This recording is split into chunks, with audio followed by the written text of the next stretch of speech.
chuckle and a twinkle in her eye.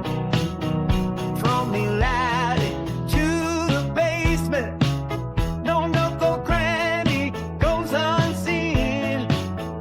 With a hat of mismatched feathers, she's the prepper with a limp and a grin. Oh, the wonky prepper goes where others dare not venture. With a sense of humor and a bit of prep, she's the hero in this quirky venture.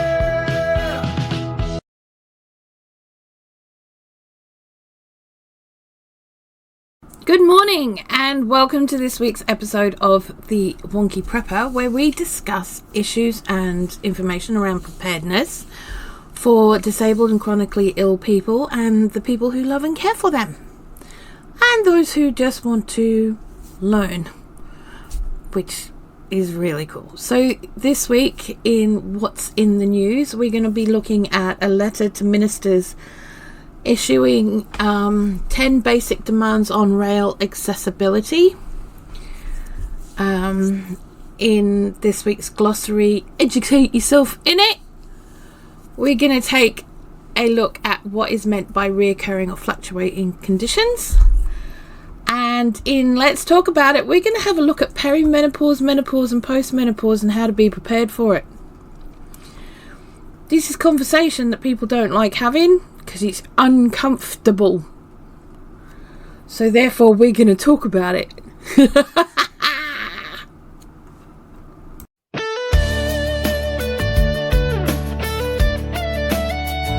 Welcome to In the News, and this week we're discussing a letter written to the Secretary of State about the ongoing issue occurring across the country about the lack of proper accessibility, help and supports that many stations are removing more and more of these services due to staff cuts, etc.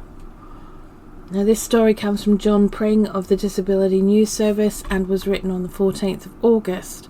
The letter in full will be available as part of the episode's transcripts available through our Stan store. Accessible transport campaigners have called on the government to sign up to 10 basic equality standards that would improve the accessibility of the rail network for millions of disabled people.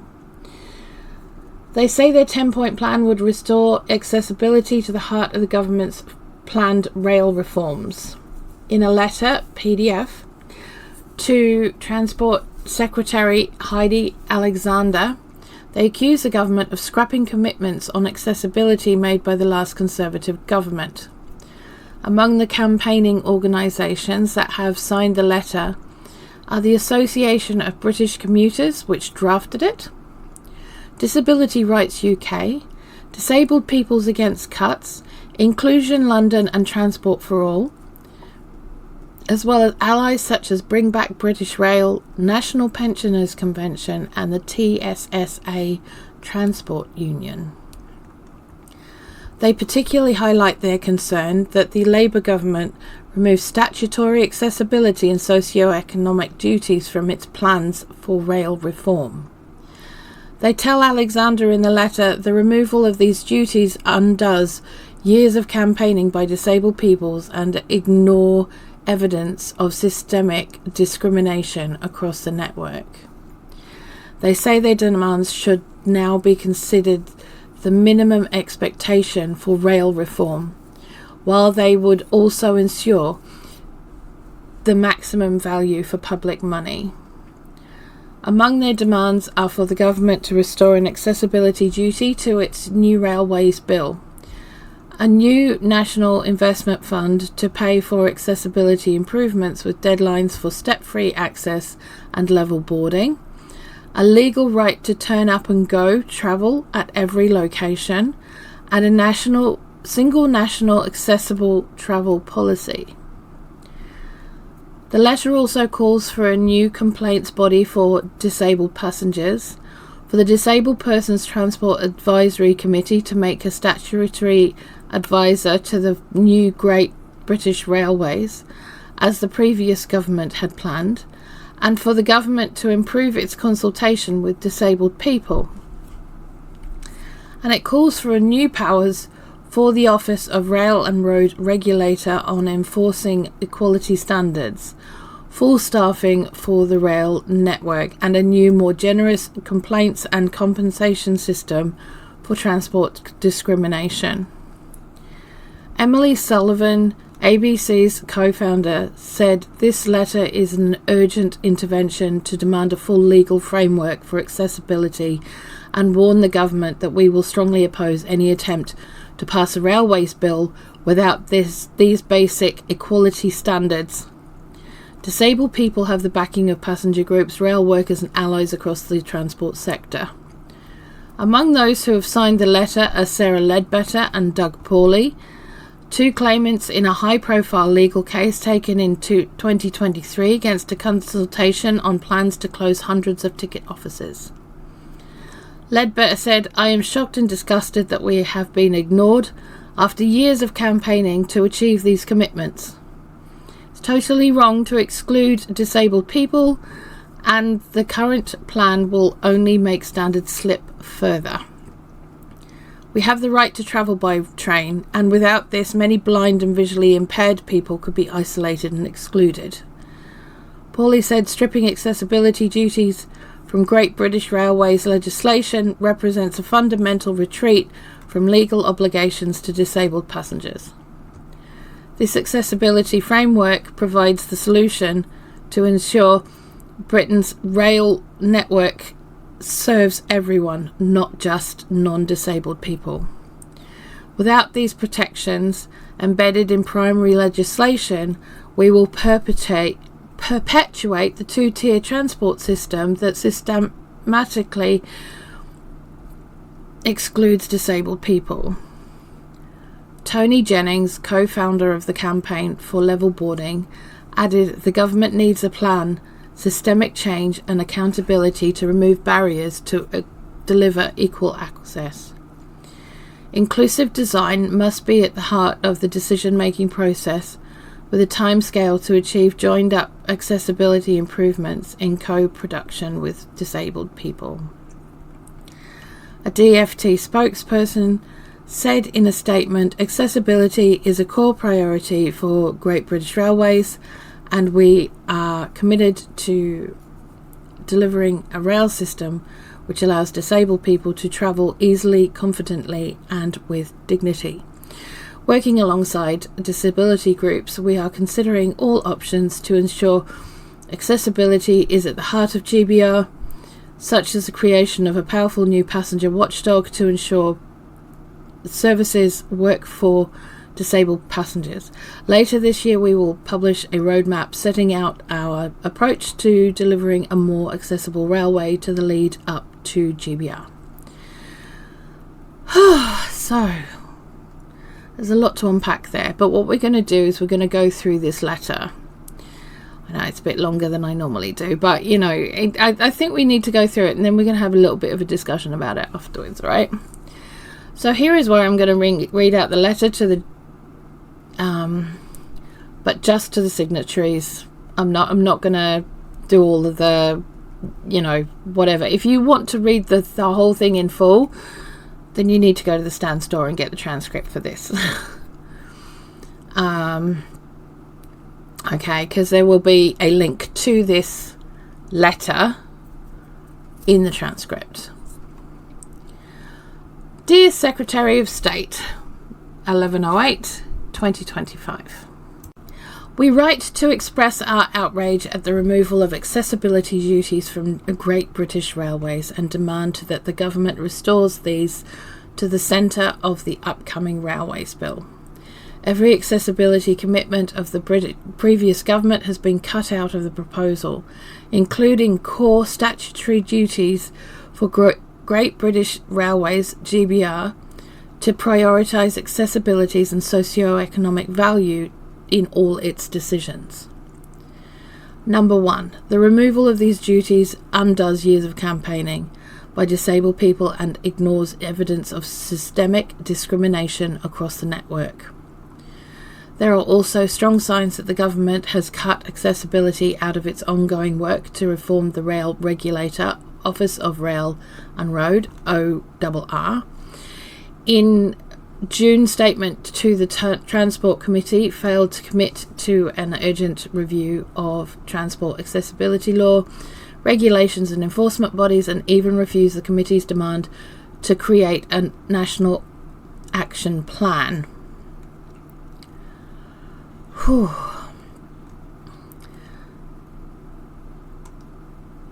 Let's have a look. Okay. Disabled people and their allies will not accept this wholesale removal of accessibility from rail reform. We demand that you implement a full accessibility framework for Great British Railways, including strong duties in primary legislation and urgent reform of the regulator, Office of Rail and Road. Accessibility framework for Great British Railways, primary legislation and investment. 1. Public interest duties at the centre of GBR. Statutory duties for socio-economic value, accessibility and environment must be restored to the upcoming Railways Bill, ensuring maximum value for money to create the best possible incentives for public investment. The accessibility duty must go further than the public sector equality duty, making equality integral to all GBR policy decisions, including through compulsory equality and socio-economic impact assessments and statutory requirements to consult with disabled people. Number 2, investment fund for accessible infrastructure. Infrastructure investment must be combined into a single national fund for step-free access and other vital accessibility improvements such as signage, accessible toilets and tactile paving. The new fund should combine access for all and the customer and communities improvement fund be established as a ring-fenced part of GBR's funding settlement and establish a strategic investment plan for the effective use of public money and fastest progress towards full equality. 3. It should also be aligned with all other railway upgrade plans, with programs based on the principles of universal design and ensuring consultation with disabled people at the earliest stage. 4. This must include the reform of design standards for trains and stations, where fragmented and outdated regulations are severely holding back progress. 5. Deadlines for step-free access. Deadlines for step-free access must be written into primary legislation, a method already proven successful in achieving full train vehicle accessibility by 2020. This should be accompanied by a time-bound investment and procurement plan for level boarding between train and platform. These demands have also been the headline advice for the Department's Statutory Accessibility Advisors, DPTAC, for years, proposing a strategic plan to achieve full step-free access by 2060. Regulatory reform. Equality standards for ticket retail and new technologies. The powers of the Office of Rail and Road must be expanded so that they can enforce equality law and regulate all areas of passenger-facing services, including ticket retail, staffing and assistance technologies. Digital exclusion must be acknowledged as a major barrier for travel for older and disabled people. And all research and development in this area must be subject to the public sector equality duty and consultation at the earliest stage. Number 5, guaranteed turn up and go travel. The legal right to turn up and go must be guaranteed at every location, written clearly into regulations and strongly enforced by the ORR. Current regulations are based around a 2-hour booking period for assisted travel, which has enabled the spread of discriminatory practices such as driver-only operation, mobile staffing, and the passenger assist booking app. All such assistance, technologies and policies must be immediately reviewed and brought into line with the Equality Act 2010. Number 6, full staffing model for trains, stations and ticket offices. A full staffing model must be established for the entire network, with staff at every interface to ensure turn up and go travel, the full-time staffing of ticket offices and guards restored to all trains, for their crucial role in providing whole journey assistance. Currently, the lack of staff causes unacceptable risks and fears for personal safety in all minority groups, with violence against women increasing by 50% in the last 2 years. ORR must ensure proper regulation, transparency over staffing numbers, consistent protocols and an inclusive staffing policy designed for all passengers. Number 7, national accessible travel policy.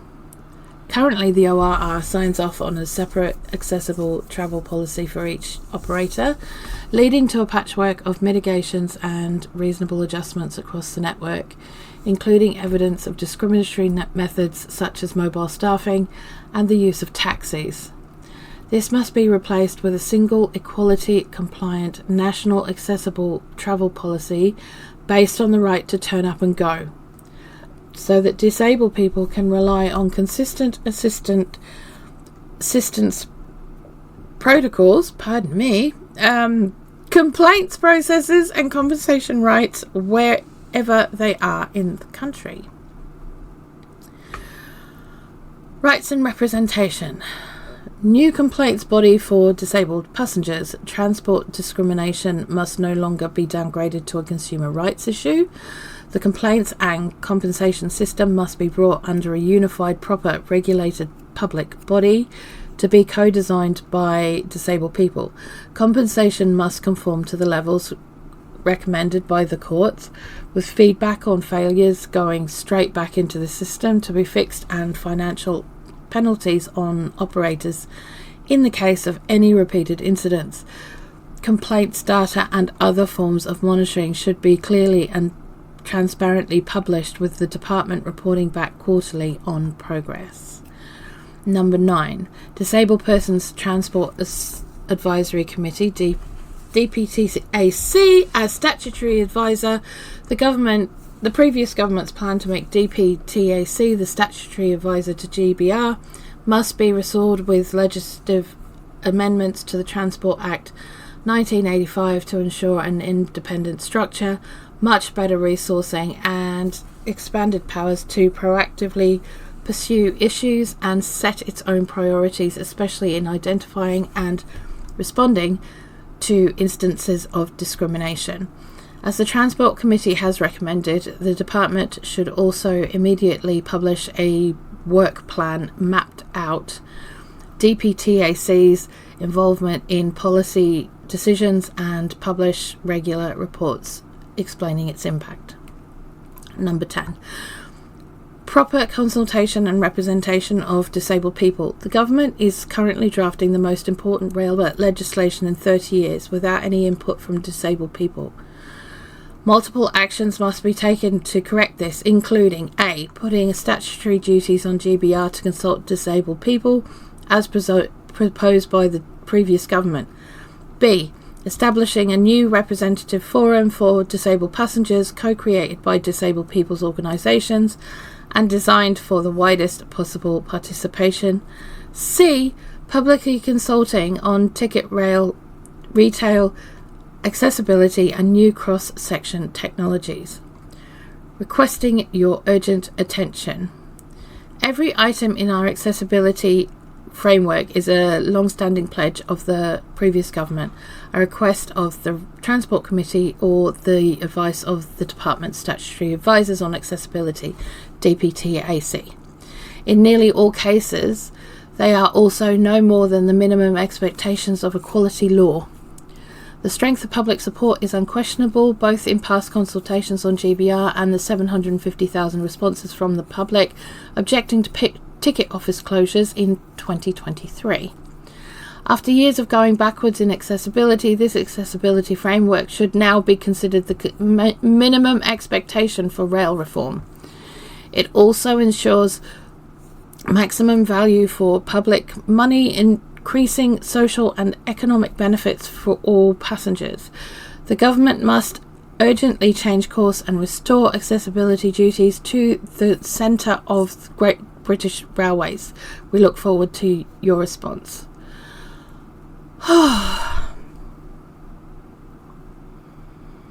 Now, I find it really interesting that once again disabled people are having to fight for a voice for the bare minimum of help and support for what is considered public transport, which has the connotation in itself that requirement is expected to allow accessibility for everyone, and yet here we are. Okay. We have consumer laws in this country that state that if you advertise or promote or sell a product or service, then that must be fit for purpose for everyone who wants to use it, right? And our rail service is not. And what they are doing with this new updated whatever that they're doing, it's not giving us that opportunity at all. Not at all. So over the last month alone, I've seen some first-hand accounts from over a dozen disabled people, different abilities, saying that the support they have requested and booked, as you are supposed to book, wasn't available, and that the person should have thought of a plan B, is what they were taught. When you're dealing with legally blind people or people with restricted mobilities, these can be incredibly distressing moments. Dealing with a mentally ill person, it can be downright dangerous and can lead to someone becoming lost, confused, frightened, and reacting in ways that could end up with them being arrested or detained in a very unhelpful manner, exacerbating the situation rather than diffusing it. Because, as we discussed last week, disabled people are not considered equal, and they can hold us without informing our families. They can detain us without telling our families and loved ones. So, many trains and buses give the passengers a very limited window to get on or off the vehicle, and if you can't do it in that time, the passenger is either left missing their transport, connecting transport, or left stranded on the vehicle, unable to alight from it. And these can lead to loss of direction and panic. Can also lead to fines due to not having an ongoing ticket, which opens up another can of worms, let's be honest. Seems to me that the more we privatise these services, the worse the services get. Privatising public transport was one of the worst decisions ever made, as we have seen staff laid off, tickets becoming the highest across Europe, and I mean at least 5 times higher than most train travel across European countries for the same distances. Right? Stations becoming staff free, so therefore less accessibility to the local community and more dangerous for anyone using it. The staff losing morale as they don't know if they're next, or therefore care little if anything for those who they're serving in the community, because they're just there to get their paycheck at the end of the day. They really just don't give a shit. It's bad enough that it's believed that in the next 2 years 27% of jobs will be replaced by AI technologies, without removing the very important human tasks that only humans can do. I would hope that while companies are deciding what AI tech to bring in, they remember that AI cannot produce a ramp out of thin air. It cannot guide a blind person to a changed platform. It cannot communicate in a real way with a deaf person, and it cannot help to diffuse a real meltdown from a neurodivergent or mentally ill person who has been thrust into a situation, possibly somewhere they don't know, through no fault of their own. Human connection is really important, and without it, our society breaks down. We are slammed daily with reasons and fear-mongering of why not to talk to strangers or neighbours, to go no contact with friends and family, to not say yes to helping people, and to stay away from groups and mind what you say because you'll get arrested. The reason being, we are weaker apart. In reality, we desperately need to be working together, drawing people closer than ever, introducing more people into the mix, not falling for the fear and the hatred, and doing our own research to see the truth behind the lies that are promoted. And when I mean research, I mean first-hand experience.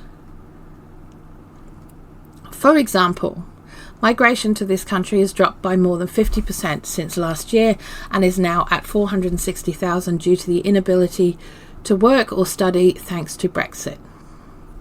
Only 38,000 of those were people who arrived by irregular means, meaning mostly by dinghy. This, by the way, is down from 50,000 the previous year. Immigration through all means for last year was 948,000. So those arriving by boat are a major minority and not the massive issue it's been made out to be. It has had the desired effect, though, by causing division and hatred by those who are easily manipulated and led by those who like to stir the pot. There's the war on disabled benefits. Why are we making such a huge deal about this? 0.1% of benefit fraud from disabled people, and not talking about the millions being stolen by actual staff. One of which was caught defrauding disabled people of £600,000, having the money that was meant for them lessened and the extra sent to themselves. The female staffer who stole £7,000 plus to pay for a holiday, and another who stole £12,000 plus, all from disabled people. But it's the couple down the street struggling due to one of them giving up their job to care for the other and not having declared 50 quid a week paper round they do to make ends meet. Allowing ourselves to ignore the most vulnerable in our society, to ignore another's support needs, leads to the ruination and permanent fracturing of a good human society. Allowing such services to be taken away to line the pockets of others at the suffering of the vulnerable is absolutely not okay. We as a society need to stand up for the rights of human beings and bring them in closer and show those who wish to split us apart that we are stronger together, and that companies need to be held to account when they are not producing goods and services that are covered by our goods and service laws. That they must provide a product and service pardon me, that is fit for purpose, and public transport absolutely is not doing that, especially when it comes to our once proud train service.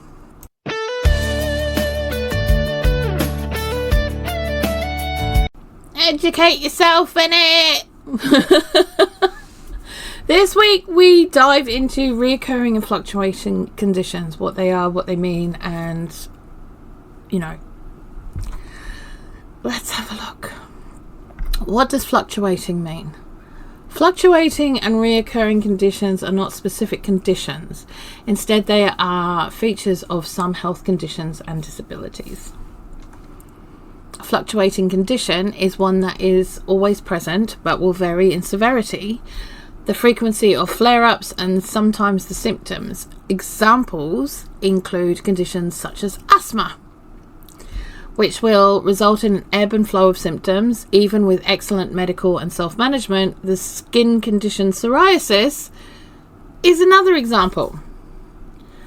The diagnostic label makes it easier for a clinician to advise if a condition is likely to be a fluctuating one.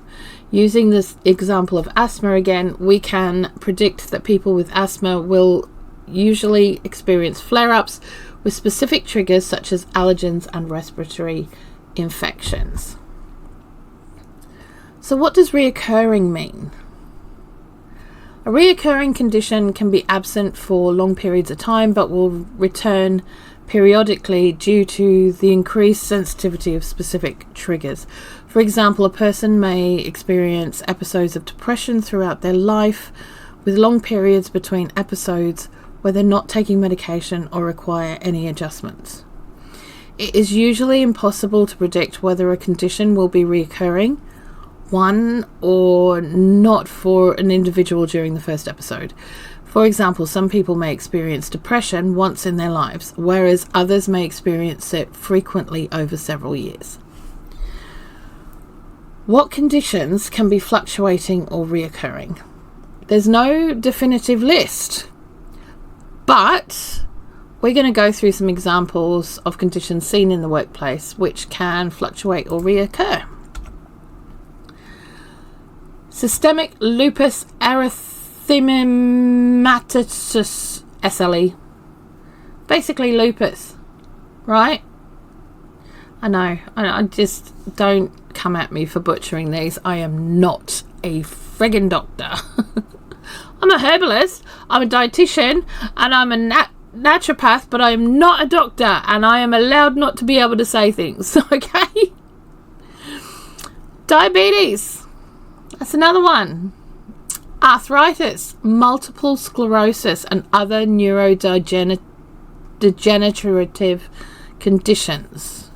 Chronic fatigue, inflammatory bowel disease, skin conditions such as psoriasis, sickle cell disease, conditions affecting mental health, for example, depression, bipolar disorder, asthma, other respiratory conditions, migraines, recurrent infections, for example, ear infections, or UTIs. Impact on the individual. The impact on a specific individual will depend on what fluctuating or reoccurring conditions they have. However, there are some common impacts that fluctuating and reoccurring conditions can have. So, planning ahead. A person may find it hard to predict when a flare-up of their condition will occur, particularly if it's a condition they have recently acquired. This can make it hard to plan ahead or mean that they need to cancel or alter plans at short notice. Mental health. They may find that other people don't understand the conditions and perhaps feel blamed or disbelieved when they have a flare-up. For example, if someone is having a flare-up, some people around them may not understand why they are temporarily unable to do something they usually do. Avoiding triggers. Someone with fluctuating or reoccurring condition may need to avoid specific triggers that can cause their condition to flare up. For example, someone with asthma may need to avoid polluted environments or aerosols, and someone with mental health condition may need to avoid excessive stress. Treatments. They may need to take medication, treatments or therapies, which can mean scheduling specific times or days when they will be temporarily unavailable. While they can do this, alternatively, they may need to monitor their health to determine whether they need to take some medication to avoid or mitigate against a flare-up of their condition. For example, someone with diabetes may need to check their blood sugar levels at different times. It's that simple. Side effects. If they need to take medication, they may also need to manage the side effects of the medication. It's that simple. I mean, like when I have to take my painkillers, I have to be somewhere where I can go and have a nap, because the first thing they do is knock me out. And then there's all sorts of things that go on. But you know, we have to allow for that, and we have to plan for it, and we have to prepare for it. Flare-ups and increased severity of symptoms can often be challenging to predict. They can occur rapidly and with no warning. Even the best proactive preventative measures in place. In addition, a person may feel that others will blame them and believe that they are not taking responsibility for managing their condition better, despite evidence to the contrary. Women with multiple disabilities, diabetes, an autoimmune condition, fluctuating and reoccurring condition, and vitiligo holds her wrist in pain at her desk in work. Okay? That's an example. Hang on. Yeah. Impact at work. Some people with fluctuating and reoccurring conditions are able to manage their conditions themselves without an impact on their work. However, fluctuating and reoccurring conditions can impact work. Employees may need new adjustments to enable them to attend work and perform their usual role. In some cases, the person may need to take time off for treatment and recovery. The often unpredictable nature of a person's condition may also affect how they meet their work requirements, organise their workload, plan at an individual or team level. Someone with a fluctuating or reoccurring condition may find it harder or even be unable to perform some parts of their role during a flare-up. They may ask for adjustments at an early stage, and these requests would be addressed promptly. Early action may prevent severe flare-ups and allow the person to remain at work and function well. In addition, sometimes flare-ups will happen with no warning, so keeping previous agreed adjustments in place can help the individual and the manager. So, legal duties for workplace. This is partly for workplace. Okay, well, it is for workplace. The Equality Act 2010 in the UK, employees have duties to prevent discrimination and provide reasonable adjustments for their disabled employees. This means that it is unlawful for employers to treat applicants, job candidates and employees unfavourably because of their disability. The Equality Act also requires employers to make reasonable adjustments for their disabled employees. Workplace adjustments. Nobody with a fluctuating or reoccurring condition wants a flare-up. It is unpleasant at best and maybe even life-threatening in some cases. The individual will be keen to put measures in place to avoid or reduce the risk of triggering or exacerbating a flare-up. Where it is likely that the person will experience flare-ups, factoring this into adjustments can be beneficial. Recognising and planning for flare-ups in advance is helpful for managers and individuals. Knowing a plan can be implemented quickly reduces the fears that often accompanies fluctuating and reoccurring conditions. There may be long periods where a person has no symptoms of fluctuating or reoccurring conditions. Unfortunately, it can be tempting for both the individual and managers to assume that this will continue and adjustments are permanently removed when they really shouldn't be. Equally, there may be times when the opposite is true and there are periods of frequent flare-ups, some of which may last many months. These periods can adversely affect a person's physical and mental health, including self-confidence, self-esteem. This may feel angry, frustrated, exhausted, worried, unwell, and be in pain. The unpredictability of fluctuating and reoccurring conditions may mean that many adjustments are not required for lengthy periods. Unfortunately, this often leads to the permanent removal of these extra adjustments. This should be avoided. The just-in-case adjustments are just having an insurance policy. You have the reassurance that it is there for you or for your employee or the person that you have in your family for when you need to use them. That's the bottom line. Because what these things are this is written according to workplace, right? But whatever they have in place at work, having these things at home is just vitally important, because fluctuating and reoccurring conditions are going to have these flare-ups, and you need to have something in place for when they occur. It's a prepping thing, prepare for the worst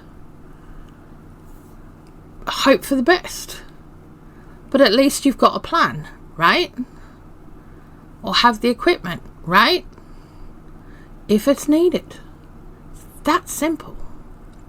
Suggested adjustments. Some of the measures that person may request and benefit from include flexible working location, adjusted hours, flexible start and finish, time off for treatment and related appointments, adjusted work tasks, for example, reducing the physical demand of a role and being able to quickly access toilet facilities during a flare-up of inflammatory bowel disease or other kidney issues, parking near the entrance to the building they work in, reducing business travel to reduce fatigue, temporarily or permanently switching to day shift if normally on a rotating shift pattern, graded return to full duties as able, regular review of any adjustments to see if they are helpful. Now, if you want any more information on this, whether it be to do with work or any kinds of stuff like that, then you can get hold of the Business Disability Forum, where they have all the information that you could possibly want. All their links and phone numbers are in the transcript, and you can get hold of them at any time. So you can have a look on their website at businessdisabilityforum.org.uk, or give them a call, and their numbers are on the website. So there we go. Okay, so there you go. Fluctuating and reoccurring conditions. Ta-da!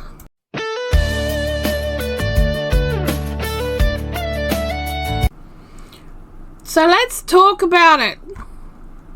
And in this week's Let's Talk About It, we are going to talk about menopause, perimenopause, postmenopause. We're going to talk about what they mean and how it really is important when it comes down to prepping. So what is perimenopause? Perimenopause. Perimenopause is the transitional period before menopause, okay, or post-menopause, marked by fluctuating hormone levels and menstrual cycle changes. And I'm not just talking like the usual monthly kind of stuff. We're talking about if this was like on steroids. Okay, if you imagine the normal monthly cycle, and we're talking about the Thanos of the normal monthly cycle. Yeah. It signifies the body's shift towards the end of the reproductive years during perimenopause, according to the Cleveland Clinic, Johns Hopkins Medicine, and the Mayo Clinic. Women may experience a range of symptoms, including irregular periods, hot flashes, mood swings, and sleep disturbances. Oh, if only it was just that. If only. Summary of key aspects. Definition. Perimenopause is the time leading up to menopause, characterized by the ovaries producing less estrogen. Durations. It can last for a few months to 10 years, with the average being around 4 years, according to WebMD. WebMD was obviously written by men who have absolutely no fucking clue whatsoever, because no. Common symptoms include irregular periods, hot flashes, night sweats, sleep problems, mood changes, and vaginal dryness. And can I just say, POV, a woman going through it, there's a reason for that. We ain't interested. We're just not.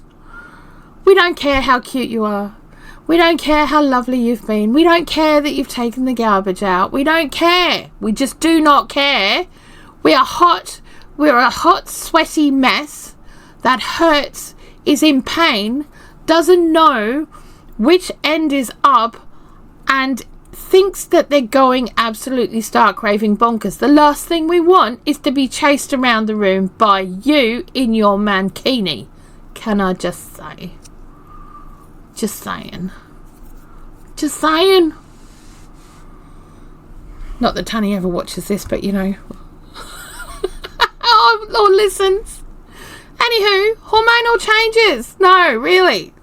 The primary hormonal change is due to the decline in estrogen levels. Okay. Now, pregnancy still is possible during perimenopause because ovulation still may occur. I mean, you know, if you're getting a monthly, you're ovulating. Okay, so your eggs may not be as beautiful as they were in your 20s, but they're still there. So, diagnosis. There isn't a single test for perimenopause. Diagnosis relies on symptoms, menstrual history, and age. And a doctor who's willing to listen to you and not treat you like a moron. Management, lifestyle changes, exercise, diet, stress management. Sometimes hormone therapy or medication can help manage symptoms. Again, don't leave that to your GP. See an actual menopause specialist. Demand to see a proper menopause specialist. HRT is not the only hormone treatment, and 80% of women will be knocked back for HRT. There are others that are available that the GPs don't talk about because they don't know about them mostly. But demand to see a menopause specialist. Okay, so yeah, the age range of this, perimenopause can begin as early as the mid-30s or as late as the mid-50s. Yeah, for me, it started, I would like to say it started back in 2018. 2018, 2019, somewhere around there. Yeah. I have the symptoms. Oh, sorry, I've missed a bit. Irregular periods. Changes in menstrual cycle length and flow are often the first signs according to the NHS. This is true, okay? But also you may need help with this, because it may be a sign of other issues and you may need help with this. A couple of years ago, I had a 4-month period, and it wasn't just spotting. I had to have 3 blood transfusions because I was literally hemorrhaging. So it's not just, you know, a couple of extra days. Sometimes it's more than that, and if that happens, you need to get help. Okay. Other symptoms include joint pain, muscle aches, changes in skin elasticity, and weight gain. In 12 months, I gained 8 stone. 8 stone in 12 months. And the doctors just treated me like I was hiding Mars bars. And they still to this day will not help. So just be aware, okay? Mood changes. Fluctuations in hormones can lead to mood swings, anxiety, and depression. At the same time that I was dealing with the 4-month period, I was diagnosed with PMDD, which is like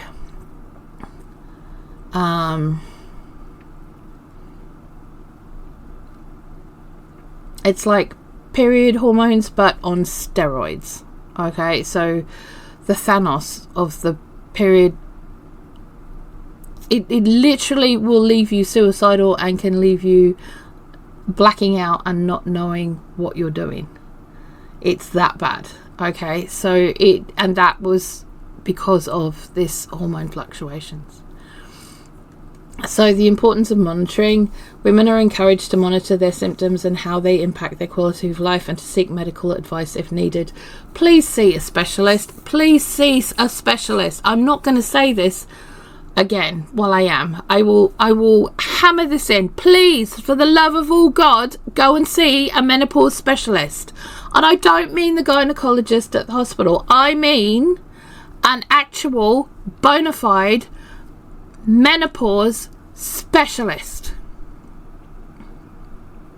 And yes, some of them are men, but by God, do they know what they're talking about. Okay?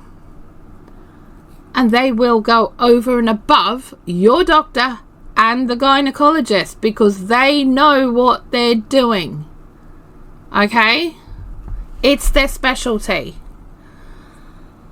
If you have to go out of area to see one, go out of area to see one. The right to choose through the NHS, you can see most of them through that. If you can't, save some money.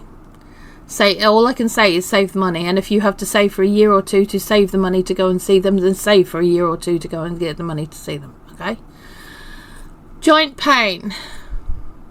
Declining estrogen levels can cause increased pain in joints, especially knees, elbows, shoulders and hands. Brain fog, forgetfulness, difficulty concentrating and feeling like words are on the tip of your tongue are common experiences during perimenopause.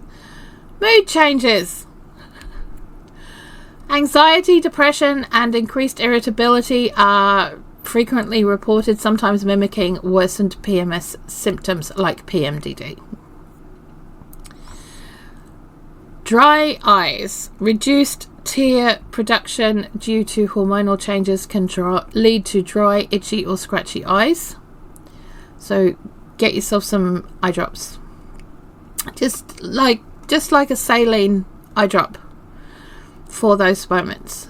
Headaches. Increased frequency or intensity of headaches, especially for those with a history of migraines, is another potential symptom.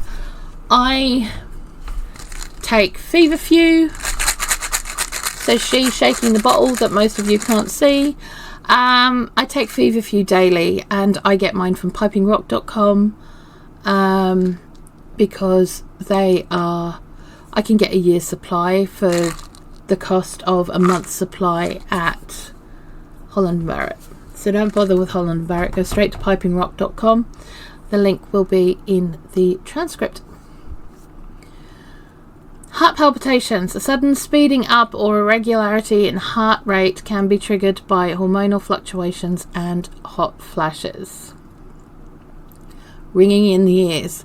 Tinnitus or ringing in the ears is a surprising symptom reported by some women. Also, and this is one, and I just say this is the most annoying thing on the planet, and it's something that I struggle with daily, is itchy ears. On the inside of my ears, there is no infection. I thought for a couple of years I had some kind of, like ear infection or fungal infection or something like that, and I tried everything, and literally everything. There wasn't any. There was nothing. And it wasn't until an actual menopause specialist said to me, "Oh yeah, that's normal." What? Itchy ears is normal? This itchy ears thing is normal? Oh my God, seriously, no. Strange bruises. Yeah, get used to that. Unexplained bruises, even without injury, can be a sign of perimenopause. Yeah. Burning mouth. A burning or tingling sensation in the mouth, sometimes accompanied by a metallic taste, can also occur. I get a dry mouth, like so dry, it's ridiculous. Changes in skin and hair. Skin can become drier and more itchy, and hair may thin or become more brittle. Yep. Difficulty with navigation. Some women report difficulty reading maps, distinguishing left and right, and even a fear of using public transport. I have two friends, one who has put a tattoo on their left thumb with an L on it, and on their right thumb of an R on it. I have another friend who has on all her day wear shoes put an L and an R on them so that she knows where she's going, left and right. Not even kidding. So breast tenderness is also due to hormonal fluctuations. It can cause breast tenderness or even sharp stabbing pains. Yes, it absolutely can. And you just grab your chest with both arms and just hug yourself really tightly, because that's, you know, that works for me. It may work for you. Metallic taste in the mouth. Can I just say, this is a real thing, and this really screws you up if you are a cook or a chef, or you do the cooking at home, or you're going out for a meal or whatever, because all of a sudden everything tastes metallic and it tastes weird, and it's due to the fluctuating estrogen levels, which can affect your taste buds, causing a metallic taste. It's a nightmare. Hormonal acne, that's another one. An increase in testosterone relative to estrogen can lead to acne breakouts, particularly along the jawline. Thankfully, I don't have that. Whew, no. Menopause is a natural biological process in women, marking the end of their reproductive years. Okay? Characterized by the permanent cessation of menstruation. It's a transition often occurring between the ages of 45 and 55, where estrogen levels decline, leading to various physical and emotional changes.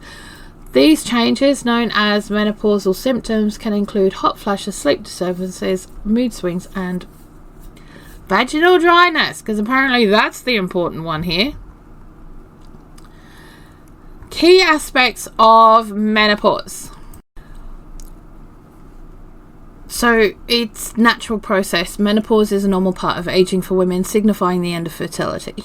Okay, so basically you've had perimenopause, and now we're in the 12 months after that, and that would be classed as menopause. Okay, estrogen decline. The primary hormonal shift is a decrease in estrogen production of the ovaries. We know that. Perimenopause is the period leading up to menopause, characterized by irregular periods and other symptoms, is called perimenopause. Postmenopause, which we'll be discussing in a bit more afterwards, is the time after menopause when menstruation has ceased for 12 consecutive months and you're then in postmenopause. Varying symptoms. Symptoms vary in type and severity from woman to woman, can include hot flashes, night sweats, sleep problems, mood changes, and vaginal dryness. Seriously, there are so many others, I can't even tell you. Treatment options. So there, HRT is the most well-known one, the hormone replacement therapy. And that can help alleviate symptoms, and lifestyle adjustments like exercise and stress management can also help provide relief. However, there are other options other than HRT. There is a plant-based HRT. There are other ones that are bioregulated to your body. But you will have to see a menopause specialist for this. Not the gynae. Menopause specialist. Be sure to spell that out to your doctor. They really don't want to mess with us. I mean, we're a bunch of Gen Xers who are hitting menopause. We were bad enough before. So, menopause can also be triggered by surgery. So, if you have an oophorectomy, which is the removal of your ovaries, or a hysterectomy, which is removal of the uterus, that can induce menopause, obviously, because the things aren't there that are producing the estrogen. Cancer treatments, chemotherapy or radiation therapy can also lead to menopause. Early or premature menopause, which is absolutely a thing, and there have been a couple of well-documented cases of girls who are 18, 19, 20 who have been through it and they couldn't stop it. So menopause is usually occurring before the age of 45 or before 40 is considered early or premature. Post-menopause is the stage of a woman's life after menopause, specifically starting 12 months after the last menstrual period. It marks the end of a woman's reproductive years as ovulation ceases completely. While some menopause symptoms may lessen or disappear, others can persist or new ones may emerge due to hormonal changes. Post-menopause is a permanent phase lasting for the remainder of a woman's life. So the key aspects of post-menopause. Post-menopause begins the 12 months after the last menstrual period. We've covered that, right? Hormonal changes, estrogen and progesterone levels remain low and relatively stable after menopause. Symptoms. Oh my god. Same shit. They always put the same stuff. There's more than this. Some women experience a reduction in menopause symptoms while others may continue to have hot flashes, night sweats, vaginal dryness and other symptoms. Health conditions. Post-menopause is associated with increased risks of osteoporosis, cardiovascular disease, urinary incontinence and other health concerns. Wonderful.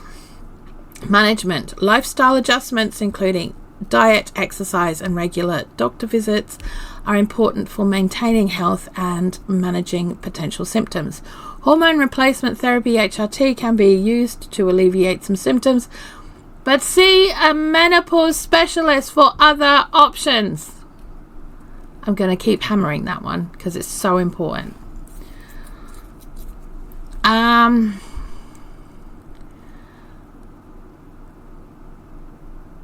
Right, so a lot of these symptoms we have already covered, like hot flashes and night sweats, vaginal dryness and discomfort, urinary incontinence, sleep disturbances, mood changes, weight gain and slowed metabolism, bone loss, so osteoporosis.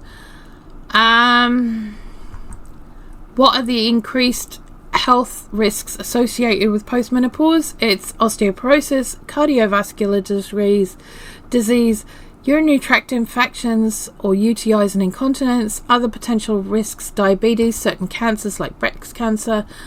Mental health issues can also be more prevalent after menopause. What can you do to manage it? Healthy lifestyle, eating a balanced diet, getting regular exercises including weight-bearing exercises to help with bone density, and maintaining a healthy weight are crucial. Regular checkups, annual visits to your doctor are important for monitoring your overall health and addressing any concerns. Pelvic floor exercises, make sure you keep up your Kegels, which will help with any urinary incontinence that you have. They are a little bit more difficult as you go through that stage because you are losing the elasticity. But you know, get yourself some lube. I mean, you know, we are human beings at the end of the day, and just because we've gone through menopause does not mean that there aren't going to be times where we want to jump the bones of the one that we love, right? So, get yourself some lube. And you want to know a really good one? Get one that's got wild yam in it, because that will actually help with your hormone levels as well. So, that's all those. That's all the unfun stuff. Now, Carol Vorderman, who's a UK TV personality, has been very vocal about her experiences. She's now an advocate for women's menopausal rights and is an ambassador for Wellbeing for Women, which is a website as well, so you can go and have a look at their stuff. And is backing the charity's Menopause Workplace campaign, even going so far as to front up to a parliamentary committee session on the subject and calling out the then Minister for Women, Kemi Badenoch, who is now the Conservative leader, for her comments made about perimenopausal and menopausal women, and saying it was a left-wing issue and therefore had no foundation.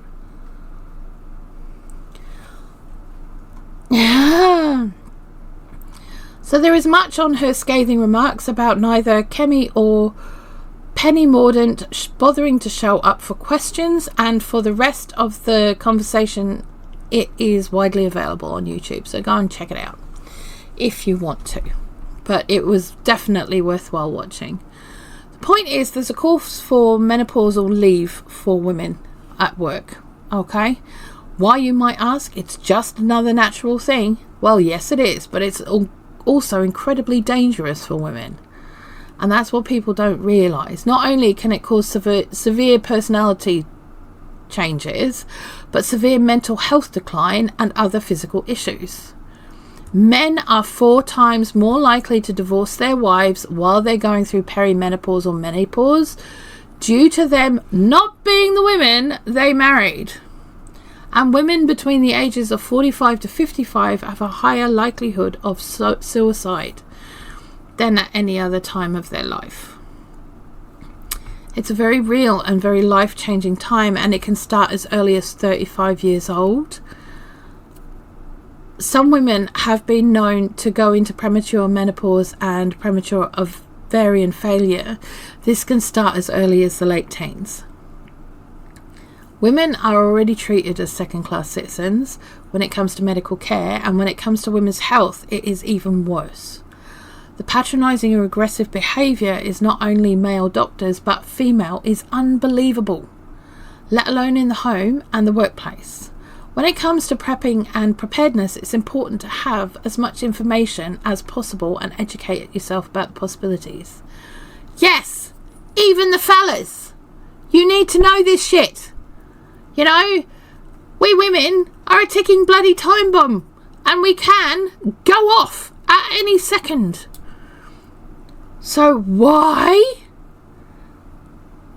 do you need to educate yourself? Well, forewarned is forearmed, and as difficult as some of these subjects are, they're truly important.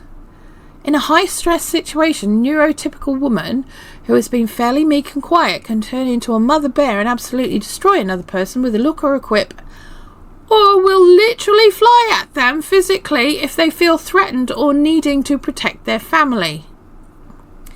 Being able to navigate the change from Jessica of Three River Homesteads to WWE's Rhea Ripley may need to be in your list of skills to practice. If your beloved is on the neurodivergent side, then that's a whole different can of worms. Women tend to be very good at masking their neurodivergent symptoms when they need to become socially acceptable. That ability decreases until it completely disappears as time goes on. You may find yourself with a complete demasked partner, family member or friend that will be very scary at first.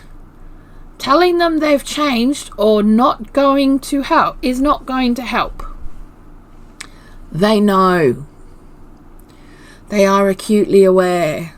They analyse everything to the nth degree. Give them options, this or this. No more than that. No more open-ended options, and don't change things constantly. The powder keg you thought you had has now had the lid blown off, and she's ready to go at any point at all. Using her trigger buttons against her so she blows for videos or as a prank isn't funny.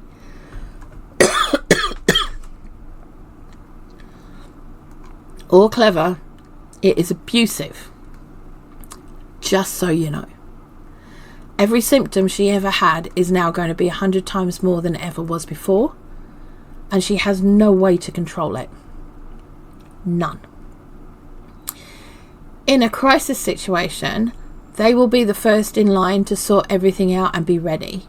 However, when the crisis is slower and the daily grind has gone back into a slower, more stable routine, it is important that she is given the space she needs when she needs it, and if others are poking the bear, protect the bear, because someone is going to get mauled. It really does go without saying, if you are able to have stocks of meds like tranexamic acid and other such meds, if you can, could be quite important. because those can stay excess bleeding situations, etc. Extra stocks of hygiene products, both disposable and reusable. A secret stash of dark chocolate that can be given out one small square at a time as required. Really important. Now, I know people think, oh yeah, but it's just chocolate, blah blah blah, it's not that important. Well, actually, the chemicals within the dark chocolate can help to quell a woman's issues when she's going through them at that moment, but she only will need a small square at a time. You don't need to give her the whole bar unless she tries to chew your arm off. Then just give it to her and throw it and just leave her alone. Okay, yeah, probably a bottle of wine at that point as well. Yeah, that'd be good. Hot water bottles or even heat packs are even cooling packs and pads, so both ways. Herbal medicines such as red clover, mushroom complex, zinc, B6, B12, raspberry leaf tea, milk thistle for some, and only to be used as directed and carefully. Okay. St. John's wort, again carefully with careful research, because as much as it is very, very popular, it has the longest list of contraindicators of any herbal medicine. Black cohosh, evening primrose oil, maca, ginseng, ashwagandha, chasteberry, motherwort, sage and wild yam. Any of these must be researched first and checked to make sure that they don't have contraindicators with any other medication you are taking, including the pill or HRT, or whether it will cause issues with any other medical issues that you have. Having stocks can be useful and give you an idea of what seeds to have to plant in a medicine garden as well. So it's all very well having the supplement tablets available or the supplement teas available, but you know, if this is a long-term situation, you might want to actually start growing some of this stuff yourself. So grab the seeds, start growing.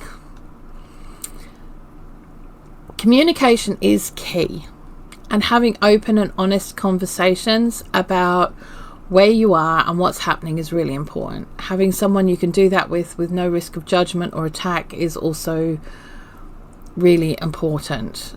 Being that person for your partner is equally important. So it goes both ways, right? Because they've got to put up with you. Okay, so if it's you who's dealing with it, they're dealing with it too, but they're on the receiving end. Okay? Tanya has come to me several times and said, you keep picking on me and you keep attacking me. And I'm like, I'm really sorry because I don't mean to be doing that. I apologise for you feeling that way. But he, thankfully, is willing to call me out on my bullshit. But I also have to say to him, I'm feeling attacked as well. Because, you know, you're saying things that I normally wouldn't react to, but because I have exacerbated symptoms, I'm now reacting to it. So that's why I hit back verbally. It's a verbal thing. There's no physical violence here. I mean, there could be, but there isn't. There's just verbal. Whether you think women are faking it or not, or bunging it on, or over-exaggerating, or everyone goes through it, it's not your place to say. Perimenopause should be treated like a fluctuating long-term illness, which at the end of the day it is. It changes a woman, both physically and mentally, and although the individual, like anyone with a disability or chronic illness, may learn to cope better, what they will never know what they are going to be like from day to day. In a crisis, communication skills between you and your closest person needs to be on top form. So practicing communication now is really important, because if you need to give them a look or a hand signal, they need to understand what you're talking about. So when it comes to prepping and knowing either yourself or a loved one who is female, and either are close to where it could kick off or are ways off or even in the middle of it, really needs to be prepped for. This needs to be prepped for.